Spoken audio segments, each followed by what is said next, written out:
They did not respond to commands in Arabic to surrender, and they continued to threaten the force. They were then engaged by the raid force and killed. There were 4 women and 1 man. After this engagement, and once established inside the compound, U.S. forces discovered Baghdadi hiding in a tunnel. When capture at the hands of U.S. forces was imminent, Baghdadi detonated a bomb he wore, killing himself and 2 young children that were with him. The number 2 is a change. We originally thought there were 3 children with him, and this is the number we originally reported up the chain of command. We now know the number to be 2 based on subsequent debriefing. A total of 6 ISIS members died on the objective. 4 were women, and there were 2 men, including Baghdadi. This is in addition to the 2 children killed by Baghdadi as he blew himself up. Let me emphasize again that 11 children were protected by the assault force, and 2 men on the objective were detained by the assault force, and they were extracted with the force. After Baghdadi's murder-suicide, our assault force cleared significant debris from the tunnel and secured Baghdadi's remains for DNA identity confirmation, which were flown with the assault force back to the staging base.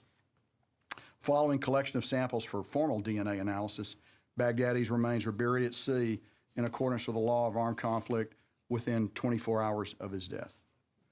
While the assault force was securing the remains, they also secured whatever documentation and electronics we could find, which was substantial.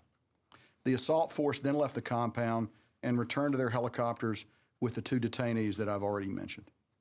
After our forces were safely off the objective, U.S. forces employed precision standoff munitions to destroy the compound and its contents. Let's go to the next video, please.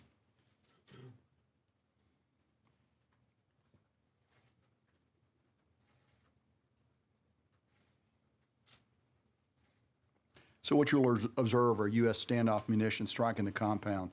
For those of you that may have seen before and after pictures of the compound, it looks pretty much like a parking lot with large potholes right now. The operation was exquisitely planned and executed.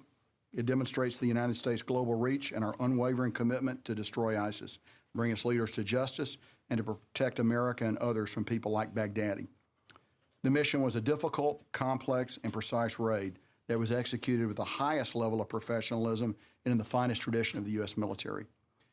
Since there is a significant interest in military working dogs, I wanted to provide a little background information on this fine canine.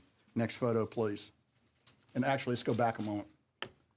Before I actually go to the dog, I would just like to show you the before and after pictures of the raid compound. You can see the way it looked before, and you can see the way it looks, the way it looked afterwards. So it's pretty clear the success of the standoff munitions that we employed to ensure that it would not be a shrine or otherwise memorable in any way. It's just another piece of ground.